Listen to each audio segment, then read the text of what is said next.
you all have spoken about the state of the industry and how it's, or I guess a better phrase, stagnant right now.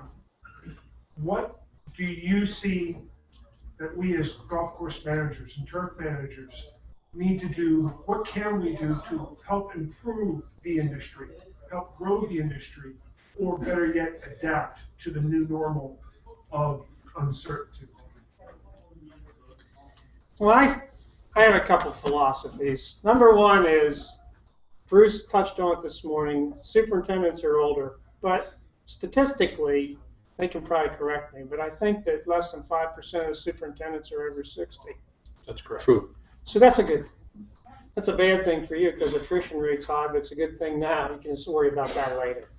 So, and then the other thing is there's a huge sector of superintendents that are in their late 40s and mid 50s.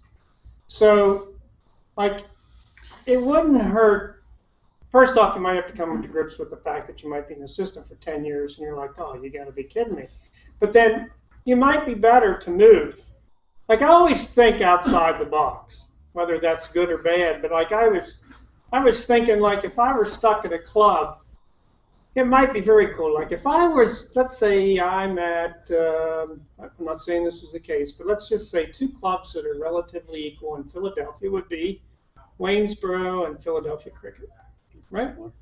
So let's just say, for instance, that there were two assistants there that had been there virtually the same time, and neither one of them's getting a job. It'd be a novel idea. Why don't you switch jobs? Then you're working for two great mentors. You didn't have to move, and it's likely that you're not getting a job for a while. But if you ride it, I honestly think it's in probably, I would say in the mid-20s, I think there's going to be a ton of jobs. I'm an optimist, but I think that. And the good thing is there'll be a lot of people that quit. You know, because there is a lot of people coming out. I mean, give you a perfect example. I graduated from college in 1974. There were 64 guys in my class. There's 2 of us left in the business, Lou Morgan and myself. So, like, if you stay the course, you'll be good. But you have to figure out how to stay the course. A little different response to that is, in my career, I had 2 people that I can think of off the top of my head that were destined for career assistantship. One of them was at Bobolink in Chicago, where I was for 21 years. My assistant had been with me for 17 years. I had a lot of other people that I put through the program and trained and moved on, but he was the steady rock that was there.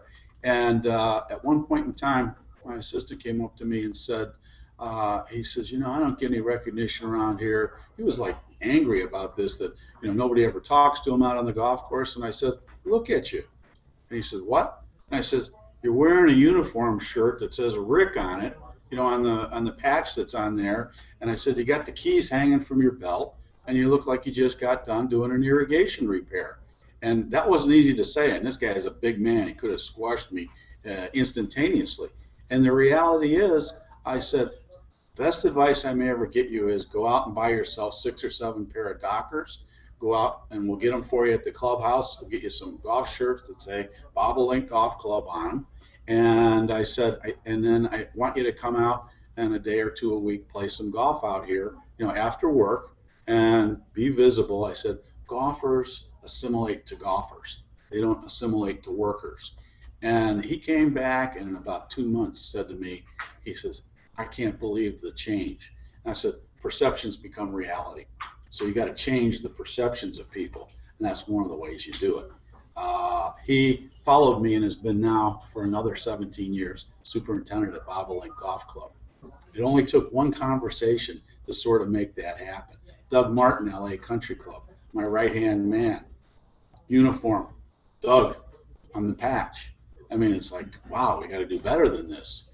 And I encouraged him to venture out and do something else. He's been a very successful superintendent at Wilshire Country Club, making about 3 times what he made working for me. But he needed that nudge.